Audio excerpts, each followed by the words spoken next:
Is Nick with us?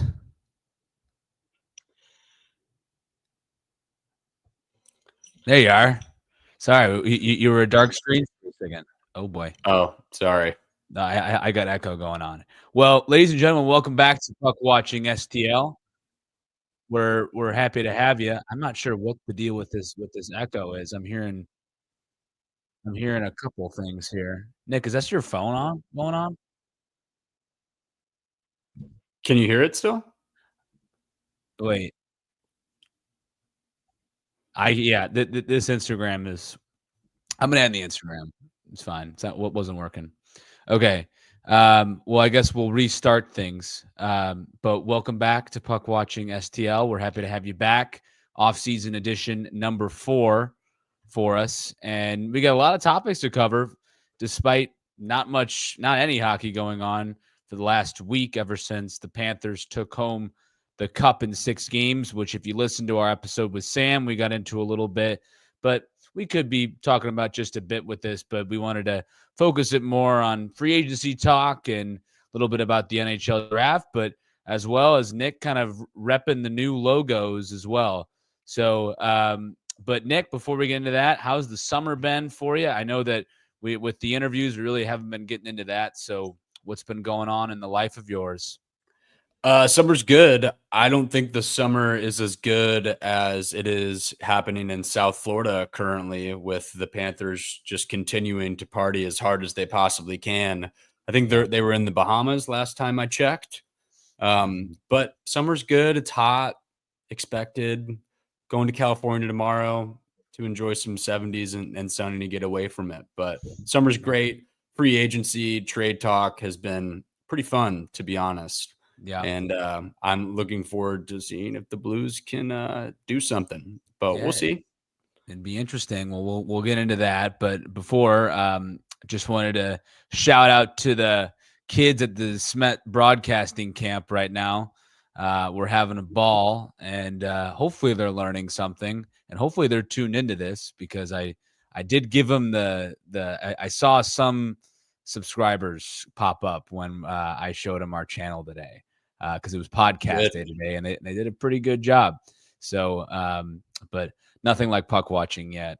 You got a long ways to go for that. But anyway, how do you like the hat? Do you like the? No, I think that hat's great. Like the hat. Here's the logo. It was, yeah, it's like the John Gruden, what he was showing on his Twitter last night with what the Blues gave him. By the way, they gave him some unbelievable stuff. And they just, like, his closet is probably half St. Louis sports teams right now. I know he gets all these packages, but still, it's crazy. Yeah. It was a bummer that he had to throw out the first pitch just for the Cardinals to get clobbered last night. But that was tough. It happens. That was tough. But I mean, even then, like, he's like, win or lose, like, this team is awesome, and we'll be back to win the series tomorrow. And then we tie it, which we did, and lost again, and got shut out today again. So not fun. But we're not a Cardinals podcast. But as much as we'd like to talk about them, but we'll see what happens with them. There's been a lot of change since I feel like, talked about them the last time. But yeah, let's get into a little bit about the rebrand, Nick. Just about our thoughts with it. Because obviously they're really leaning into their Saturday alternates, which they've worn the last couple of seasons, and really kind of got started with that Winter Classic in 2016, I want to say, against or 2017, one of the two, against the Blackhawks. Yep. And we've been really wearing it ever since, and it's been one of the cleanest looks for the Blues, and now they're making it their home jersey. And this is, like, to me, I love it, but I love the away one more, just like the way that they wore it this year in the Winter Classic. I thought it was the best jerseys that they've worn in a long time, and I think that now. But I always have thought that their away ones, even before the rebrand, were better than the actual home ones. So what are your thoughts on this? No, it's a positive rebrand. I think net everything is probably better. Not that I had really any problem with the jerseys that they wore prior, but I think this is kind of they're going to a place, and where they are right now, to where it was always going to go. I felt like they always were going to fully adopt the Winter Classics, and that they did. There's a couple of modifications in there, But as you said, the away jerseys are awesome. Yeah. I love the away jerseys. I'm excited for them to play on the road. I don't think I've ever said that, but just for the jerseys in and of itself, and the icons that they chose to put on some of their merch are awesome. Really cool. They're unique symbols and kind of very unique to St. Louis, and I'm pumped about them. I think the Blues did a pretty good job. Yeah. The numbers are a little bit strange. That was the only comment that I thought I had that was negative about them. But other than that, they're solid, and I'd probably give them an A minus. Yeah, I'm with you. The numbers on the away ones I think are fine, but the home ones are just kind of weird looking, and like I just don't know why you wouldn't have just gone for the way they look right now. Like that was just fine, but I don't know, maybe they were looking for something different. But and by the way, what's funny is that they released that video and Colton Parayko was just their model. I mean, there was no other player in there besides Parayko, which was hilarious.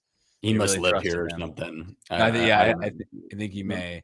The most available. Yeah.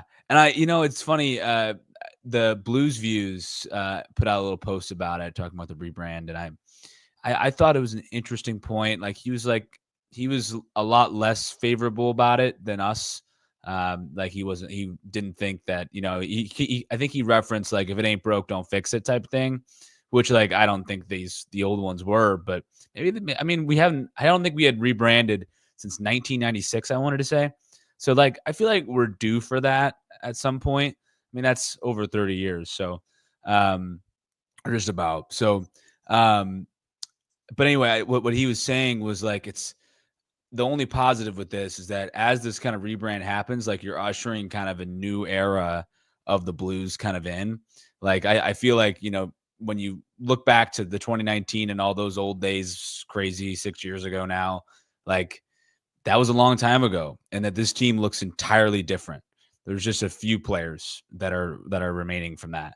So like this is almost kind of represents, all right, now we're embracing the young, and this is a whole new team, and we're ready to do it, and we're ready to make a push. I don't know how you feel about that, but I kind of liked his explanation of that.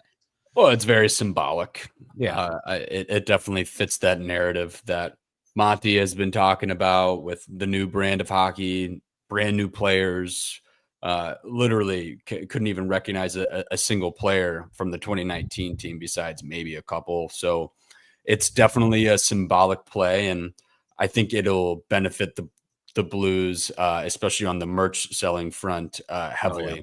I mean, I already bought 3 things, so I'm all in on it. The colors are so clean. Like this light blue is like, even the Cardinals did it with their jerseys as well. Like once you throw in a light blue, game's over. That's why North Carolina has such awesome colors. Like that branding is just iconic. And the navy blue's cool. Don't get me wrong. It's historic for the Blues, and I'm sure they'll bring them back and integrate them, here and there. Since I think the darker blue home jerseys of this past year are now their 3rd jerseys, right? Yes. Yeah. So they're still going to bring them in every once in a while, but this is a positive direction. I would have, yeah. I think that's, I wouldn't say that you can trash that jersey entirely. Like there's a lot of stuff that happened with that jersey on. So I'm glad they're at least keeping it around, even though it's really not my favorite jersey. Because I could probably think of these two and maybe the revert or the retro jersey that they wore a couple years ago, the blue and the red, not the like main red one, the blue, the blues, the dark blue is like the main part of it, and the red. I thought like those 3 are my top 3 when it comes to Blues tier list. I kind of wonder what they're gonna do with the past 2 jerseys that they've come out with. The yellow one with the note and the music symbol. That one will be interesting to see if they just trash that entirely. Yeah. And then this past Winter Classic, when they played the Blackhawks, that one was a really unique jersey where it just had St. Louis on it. So I wonder how they're going to handle those jerseys, because they're really new, and I do think people liked them. So I'll be interested to see how they keep those or not keep those around. Yeah, a buddy of mine had that. He got an engraved Gretzky on the back of that jersey, like a lifelong blue. Wayne Yeah, it's Gretzky. like Yeah. that's and you put it. I bet you that's the only one in existence. A Gretzky, the gold one from last year, the reverse retro. Yeah. That's crazy. But yeah, I think overall we're happy with the logo change, the jerseys. It's I think ushering a little new brand of Blues hockey coming in next season. And we heard it from Sam last week, Nick. He said that this team's finishing top 5 in the league. That's a bold prediction, obviously. But that's what he said. He came up with that on the spot, but he sounded pretty confident when he said it. Yeah, I probably will disagree with the top 5 in points. I think that's a huge stretch, especially given the Western Conference and in the Central alone. I don't know. I don't know how that would necessarily be possible. It's a huge jump if they finish top 5, but I would love to see it. I mean, it'd be great. But I did want to touch on it real quick, Luke, if you don't mind. Did you Yeah. see the projected CBA changes? I did see that today. Yeah. Those are kind of crazy. Mhm. Some of them I was like, what in the world is that? All of them seem fine, but they're not going to let people sign more than 7 years in contract term limits, Yeah. and 6 years if you're a free agent. So 7 years if you re-sign with the team, and then 6 years if you're a free agent. And then the playoff salary cap mechanism's closed, so the Golden Knights are screwed. Yeah. They can't do that anymore. And then they had one where they're going to extend the regular season by 2 games 84. Yeah. and eliminate some of the preseason games. Yeah. I do not see a reason in the world to play 84 games in the NHL when you're playing 82, but I'm assuming they're just are connecting that to the revenue streams and how much money they lose on not having preseason games. But still, Yeah. like, I don't know. That's just a lot of games. This isn't baseball, No, it's like I thought that was a bit strange. I think most of them are good changes, but that yeah. one was a little bewildering to me. Yeah. That one, I think that they just thought that because I don't know how many normally they have for preseason games. No, 6 to 8 they normally have. So that's a lot, and nobody watches preseason hockey unless you're like a podcast like us or somebody who really is examining the team. Like it doesn't matter at all. So like they don't watch preseason baseball or the spring training. But I don't know if it's a good. I mean, it definitely can mean more wear and tear on the players, which is a problem. But maybe just having training camp and having just a couple tune-up games is good enough. But it sounds like that CBA is going to get passed in like with ease. So I guess all the players really agreed on that. So because the MLB one seems like it's going to be in jeopardy. But the NHL is like they're going to pass it with flying colors. It sounds like so. Yeah, they also said improved player benefits, including health insurance. Oh, I didn't see that. I didn't know that that was not included. So that Mm, seems like a no-brainer to have some health insurance for the players. I know they make a lot of money, but you would yeah. imagine that would be connected with the NHL and they would supply that. So that was news to me.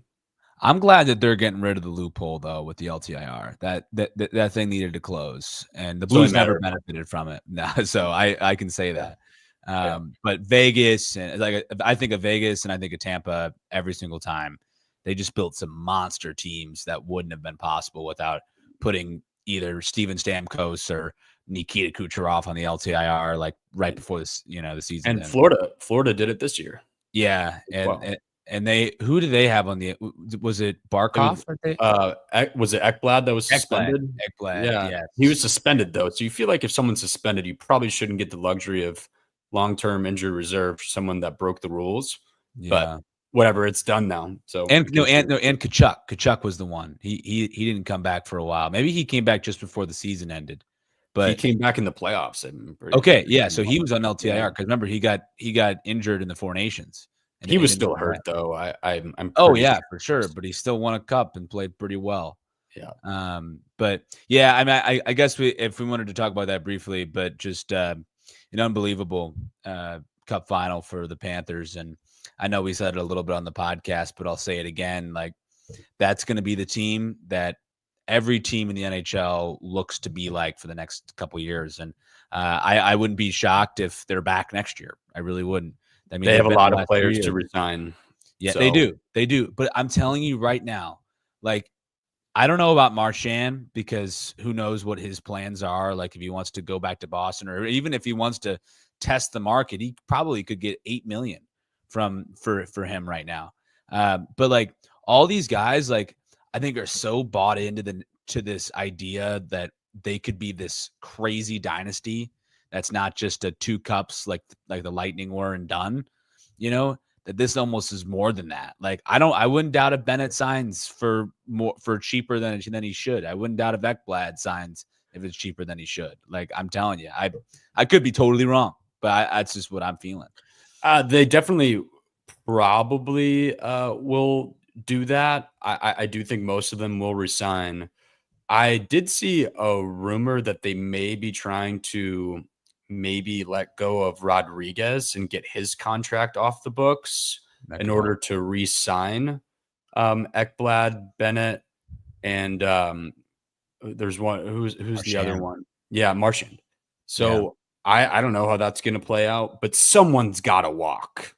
Like they can't probably resign everyone unless they take drastic pay cuts. But I don't know. People love being in Florida. People love playing for the Panthers right now. It's really convenient when you win back-to-back Stanley Cups. So when there's no income tax. Yeah. Yeah. Whether that is a real thing or not, to be determined. We'll have to have a debate on that and we have to prepare like notes on this is why and this is why it doesn't matter. It obviously helps them. It definitely. To what extent? I really don't know. Yeah, but I mean, like every single team. I mean, that's just the fact for themselves. Like every single team besides Colorado in the last 6 years was from a state that doesn't have an income tax. Only one is Denver, Vegas, or Nevada, and Florida. That's it. You know. Yeah. So Dallas is going to win next year, I guess. Yeah, that could be, but that or the Kraken, Washington, no state income tax. Yeah, that's an outlier in there. Yeah. But Seattle, so I don't know. Yeah. But anyway, all right, let's move on to a little bit before we get into the free agency stuff, as said on the thumbnail. We wanted to talk a little bit about the NHL draft coming up. It's tomorrow night. And, it's probably a quick topic for the Blues since it's probably not going to be a huge productive draft for them unless they completely shock and trade somebody or something to, a team. But they have the 19th overall pick this year in the draft. And, but that's so they only have 2 more picks after that. It's in the 5th and the 6th round. So you don't have a 2nd through 4th pick at all. And for context, the 2nd rounder was lost with the Broberg signing with the offer sheet. And then the 3rd rounder was lost with the Holloway signing. And then another 3rd with Joseph's signing. And then the 4th was lost with Texier when we got him. And then this is the crazy one. We had a 7th rounder. There's a 7th round in the NHL draft. And we had a 7th rounder, but we lost that when we traded for Jacob Vrana in 2023. So it was funny looking back at all that because, 2023, Vrana doesn't feel like he's been on this team in years. But so we've moved on a lot since then. But I don't really know. This is not the channel for Blues prospect talk and the what's going on with these future NHLers and who's gonna be drafted. But I was looking over the mock stuff and seems like that projected at 19 right now is Logan Hensler from Wisconsin. He's a defender, and honestly, I think you probably target a defender, especially if you're later in the 1st round or mid 1st round. I feel like, which we kind of are.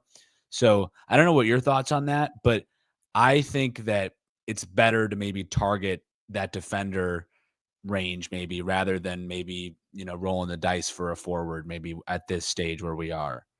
Yeah, I'm a little bit unfamiliar as to who is going to be left and, the personnel just involved with the draft in the 1st round. But I was listening to the Last Minute Blues podcast, and they even threw out potentially getting a goalie if no one is really available.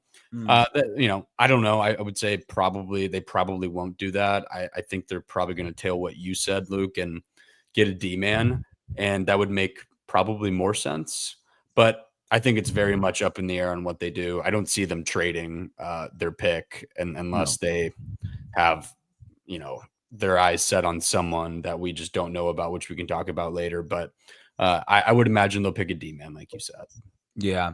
And but interesting story with the draft. So so James Higgins is at BC, and I assume he'll play next year, depending on where he's drafted in this. But he's a lifelong Islanders fan. Yep. This guy, and uh, Islanders are the first overall pick this year. So, and the thing is that he didn't really perform that well this season compared to Schaefer, who's the projected number one right now, to really maybe get to that spot. He was the projected number one coming into this season, but just didn't really find it compared to the others. Now he's dropped down to, I think, 7, where the Bruins are positioned right now, which would be also a good story. So, but wanted to throw that out there because Higgins is a really good player. Maybe he can drop down to 19. How about people get really scared? I'd love that guy. Yeah, I mean, I don't know. I looked at his stats, Hagen's. I mean, they're not bad. I mean, No. it's pretty good for someone that is super young and playing in there. What was it? Was that his freshman year? Yeah, freshman. Yeah. So, I mean, pretty good. I don't think just because he's a hometown boy, the Islanders will draft him just because he's a hometown boy. It would be a great story.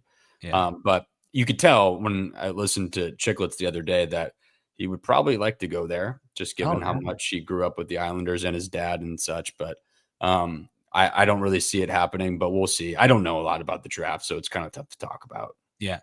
I mean, think about this though. Like, imagine there's a first round. Like, when do you think the Islanders will ever again get their first overall pick again like that? Because the odds are crazy.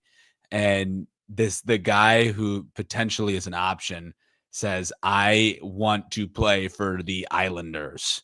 Like, that's not a common phrase. I hate to say it. Like, just like I want to play for the Blues isn't a common phrase in the NHL draft.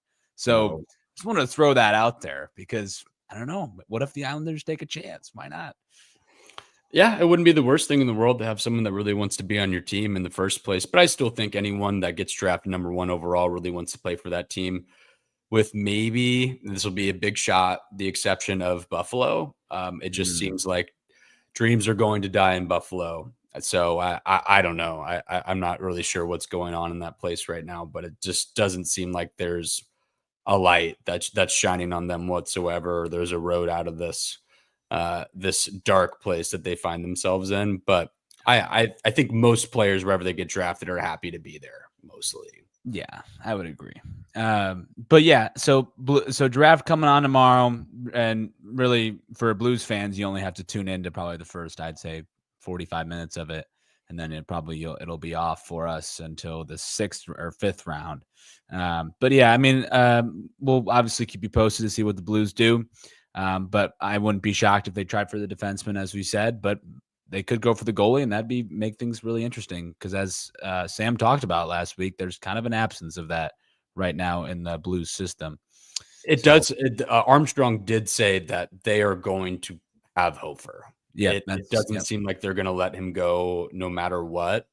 And I could see a team like Edmonton maybe throwing out an offer sheet, but it's pretty much Army daring them to do it because they will go after him regardless. It sounds like. So I think Hofer is going to be a Blue for the next 2 to 3 years. I just what if Edmonton, says, all right, let's roll the dice on this guy. Let's just say they offer him $5 million a year for 3 years, right? So a 15 million for 3 years. Do you think the Blues are going to match that? No, I think the upper threshold, what I heard was 4.6 million. Okay. And Armstrong made it seem like either they're going to take him to arbitration if they can't agree on something or vice versa. So I do think something will be figured out regardless with him. It doesn't sound very doom and gloom, or at least he didn't make it seem like that. Okay. So I kind of trust that he'll probably remain. He will get at least 3.5 mil, I would imagine, depending on the arbitration. Mhm. So it'll depend, but I'm really not that worried about it. I think they really do need Hofer, so I would expect him to be blue. I saw a really stupid trade today from like that Puck Empire. It was it was a really funny one, but Puck Empire posted it. But it was the Edmonton Oilers were actually gonna trade for Jordan Binnington, Mhm. and it was like Binnington and Walker for like Stuart Skinner and Cam Jones or something like that, and something else, I don't know, or Caleb Jones and something else. I was like, that is the stupidest thing ever. Sorry. Because that guy will not probably get traded unless he does, like I don't know what Armstrong has up his sleeve. And that's when we get into Blues trades and free agency, Nick. Because obviously Armstrong in the past is known to be a surprising figure when it comes to this stuff. Picture the Broberg and Holloway offer sheet. That wasn't really expected by anybody. I think that you can think of a lot of different signings over his, tenure with the Blues and be like, that was crazy. I never would have expected that, but it worked out a lot of the time. Sometimes it doesn't. But he has a good track record, I think. But I think the number one priority, as we agreed with last episode, is that they need a second line center to somehow pair with Kyrou and Holloway, which are likely your foreseeable future rest of your top six with after Thomas, Buchnevich, and Neighbors, we'll say. So, or Snuggerud, whoever slots into that. So that could be a top 9 even. But there's been a lot of rumblings and you can talk about this more because this is more your speed, with Dobson and then Mikhail Granlund, who are all pretty experienced NHLers, but probably would cost a little bit more in free agency. So what are your evaluations on all those rumors? Dobson, it seems like he is probably not a viable prospect anymore for the Blues to go after. It leaked out that he's going to be looking between 10 and 11 million a year. That's a lot of money. It would solidify, your top 4, I would say. But I just think the need probably isn't as desperate for the Blues on the D-man front, just because you still have Fowler, you still have Broberg, and you obviously have Parayko. There is always a problem when you have Letty and Falk still involved. I don't really know how you're going to move them necessarily. It would have to involve some type of trade, and I'm sure the Blues would have to retain some type of salary on both of those guys if they did try to offload them. Armstrong said that they will not buy anyone out, so that's off the table. So it would have to involve some type of trade with Dobson regardless, because he's an RFA anyway. So I'm not really sure how that would play out with Dobson. He's a really skilled, huge D man, and it would fit very well with Broberg and Parayko and Fowler. But I almost think that it's a little bit too luxurious for the Blues' liking. So I don't think it would be Dobson. Granlund doesn't really fit the age mold that we're going with. He's 33 years old. He's been on a bunch of different teams. He's started in Minnesota, Nashville, signed a big contract, traded to Pittsburgh, traded to San Jose, and then played for the Stars this past half season and played well in the regular season. But the Stars just kind of ran out of gas, and their guys just didn't really produce like they kind of had to. So I don't really think Granlund, I think it would depend on what he's asking for. I think he's a better option than Shen. If that's the main problem, we wouldn't have to sign him for a bunch of money. I would imagine the projected salary would be 5 to 6 million a year for 2 to 3 years, given his age. That's not the worst contract in the world, but he's small. He's 5'10". He does rack up a good amount of points every year. It seems he hasn't really dropped off with age, if that makes sense. So Yeah. that's a positive if we did get someone like him. But I wouldn't expect him to be awesome, but I would expect him to be better than Shen.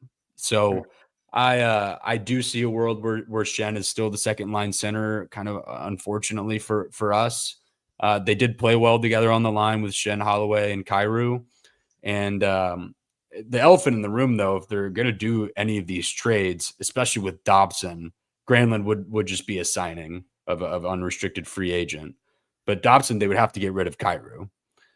That's what it would take, and it would be maybe a 1-to-1, or maybe they would throw in one more guy with Dobson, just because Kyrou is, he's got quite the track record, scoring 30+ goals in the last few years or so. I don't really know how to be able to justify that necessarily, just because you lose a top winger and you substitute that for a D-man. So it wouldn't necessarily correlate exactly how you'd want, but you'd expect Dobson to be able to produce, even though he's a D-man. So it just kind of depends, but I don't think Dobson's very realistic given his asking price. So we'll see. And he definitely took a step back last year. That doesn't mean that he's a bad player by any stretch. It could just be an off year. We saw that with Fowler. He didn't have a great year until he was on the Blues. So those things happen, and Dobson's still really young, so he can still improve. So we'll have to see. But those are the top two that I've heard about rumbling on Twitter the last couple days or so.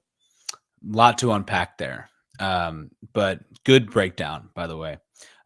So first of all, with Granlund, because you were talking about him. I the thing is, like, I've seen him. He's been in the league for a long time, and he's always been pretty good. I remember that, especially I think he was on the Predators in 2017 when the Blues played him. He was a real impact player for them.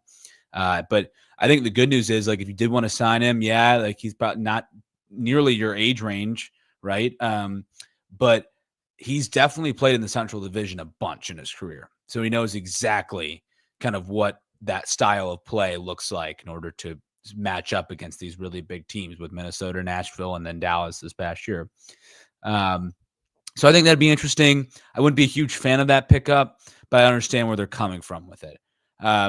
Dobson, again, with the trade, the one thing, like, I know I've been, over the past 6 months we've had this, Nick, I have been always anti trading Kyrou and really, bursting the bubble with that. I've always tried to stay steadfast on that train.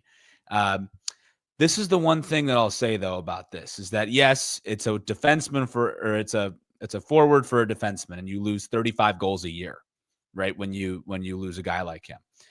But then you have guys coming up through the pipeline, though. You have Snuggerud. Who knows what's happening with Dvorsky? But you have guys that could step up. Now, you're probably not going to get 35 goals from Snuggerud next year. That's probably not going to happen. But can he get you maybe 25? Could be. Then you supplement that with another signing of some sort, whoever that would be. I'm sure they'll do something in free agency other than this. So I don't actually see this as a really bad option. Snuggerud. Yeah, there he is. Look at that. Come on, baby. Yeah. Got to believe he's scoring 40 next year. Yeah, no, but do you understand what I'm saying? Like, do you see that actually being a realistic scenario where the Blues could do that? I don't know. I think that's a really tough conversation. We're just talking about hypotheticals and how young players could step up. We're talking about Bolduc, who had a breakout year. Well, yeah. Snuggerud, I really don't have a doubt in my mind that he's going to be a heavy offensive producer as time goes on. Now, is he going to score, like you said, 25 goals next year? I'm not sure. Like, maybe not. I mean, Neighbors is a less talented offensive winger, and he's scored 20+ goals the last 2 years. Mm-hmm. So I would imagine that Snuggie will be right there when it comes to scoring goals. And I would imagine Holloway is going to keep taking a step. I don't think it would be as hard as maybe one would think, but it's a huge risk. It's a huge risk if you get rid of someone like Kyrou and you get someone like Dobson, who is not complimentary in the way that Kyrou would be, because he's not a winger. So it would be different. It would be a risk, like I said, but I don't think the Blues should stop just because he's not a winger. You should consider all trades, especially when he fits that age timeline. That really does. It's beautiful. It's a beautiful thing. He could fit in really, really well with that core. But it's a huge risk when you rip Kyrou out of that second line. I think that would be a huge risk given how well he played along with Holloway. So I don't think they're going to do it, but I wouldn't doubt that they're entertaining some stuff floating around. Yeah, I mean, I feel like if we got Dobson, then he would sort of tip the favor into like the young guys' hands on that decor, right? So like Pareko is still, I think he's what, 30, something like that, 30, 31. So like, prime age, like I wouldn't say that's old at all. Fowler's like 33, I think. So getting under the older side, folks around there too. And then Nick Leddy's older than that. So I feel like at some point there has to be a conversation where, and whether it's this or whether it's something else in the future, where you're going to have to try and really somehow make that defense a little younger, because it's aging a little bit. But we had some great strides with it this year. Tucker made some great strides.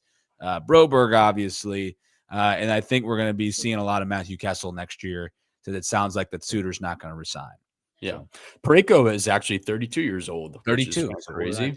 Okay. But at the same time, he's playing his best hockey. So I would imagine he's going to stay on that path, and he's signed until 2029, 2030. So he's going to be a Blue for a while. So we can't really talk about Pareko. He'll be on the team for a long time and a staple. I don't see his game taking a step back, at least for a couple years. Well, I was mainly talking about like Leddy and Falk and that. Yeah. But again, they've never been really high on the list of our show, unfortunately. But maybe it can change next year. There's always time. But we don't foresee it. Just another year. Give them another year and they'll turn also, around. Did we talk about Foxa yet? About if we should resign him? It's obviously it's going on right now. I have him listed as one of the free agents that we can sign because he will be a free agent. I think you should. I think we should. I mean, I agree. I agreed with Sam last week with his impact, although I understood your point with the penalties. He just, like, if Foxa plays like he did in that playoff series, oh man, that would be great to have as a fourth line center and mix it up with Torp and Walker. But I don't know what his asking price is going to be. I don't really know where his head is at. I know Army has expressed that he does want to try to work something out with him. He said the same thing about Suter. Suter's probably not coming back, just given the amount of D-men that we already have, and give our young guys some more looks. So Suter's gone. I can say that with pretty good confidence. Foxa, it seems like that's maybe a 50-50, maybe trending a little bit towards the negative, because I haven't heard anything about it in a while. Mm-hmm. No, I haven't either. Yeah, who knows? We'll see what happens. But there's a lot more to be said, and also there are a lot more free agents on the market. I think, as we've kind of talked about it, what we said a couple of episodes ago with the offer sheets with McLeod and was it McTavish was the other one that you were talking about? Yeah. Right. So like all those, like, that could happen, but who knows? I doubt it does, but always fun to look at. But some other big ones on the market right now, just as I look on this list. So Marner, obviously, talked about him. He will never be a Blue. I would bet my bank account on it. And the Oilers have to sign Bouchard, who's an RFA. I think he'll be fine there, I'm sure. Obviously, Ekblad, who we talked about earlier. Ehlers from the Jets as well.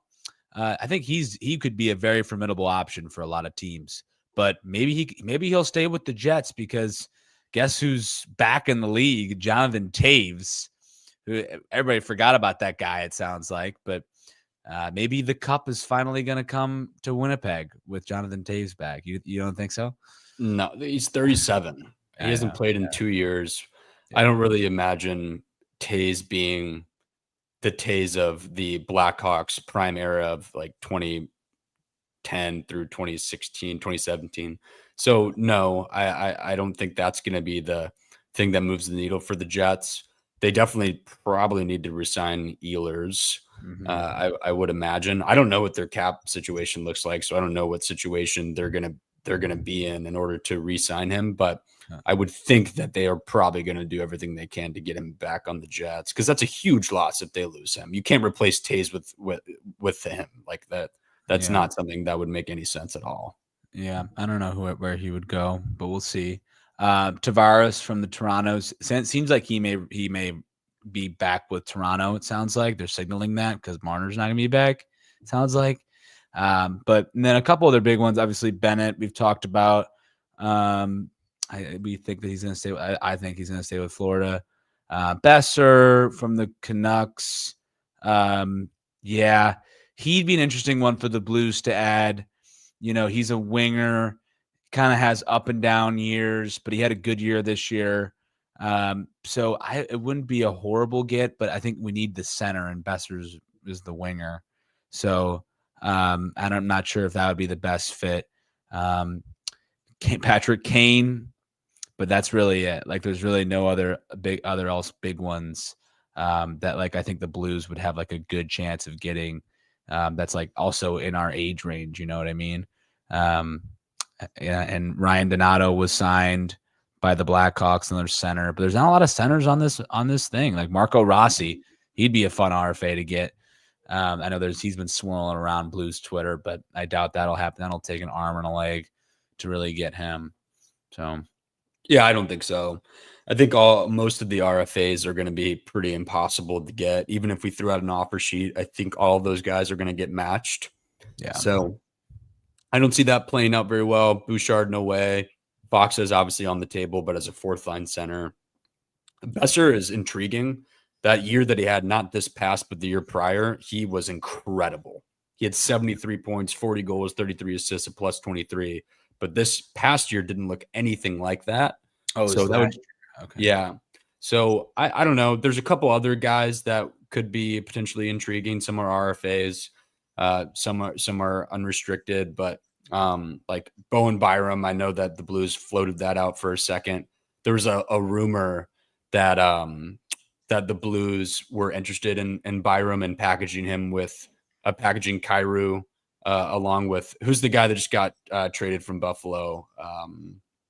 Yeah, what's his name? The JJ guy. Yeah, JJ Peterka. Peterka. Yeah. So he is Utah gone now. Yeah, he's on Utah. So that was something I believe was leaked on Twitter that potentially Army was trying to make a play for both of them, Byram and Peterka. But that'd have been sick. Wow. That would have been crazy, honestly. Yeah. But Byram isn't that impressive, so I don't think we would have been screaming about that, more Peterka than anything else. But it seems like there isn't a huge pool of people, so we'll kind of see how everything plays out there. But I do not see them trading Kyrou. I just don't. I don't think there's enough available right now for them to figure that part out to really make it worth their while. I like Dobson, but I just don't really know if it's going to be worth it for the Blues front office in the end.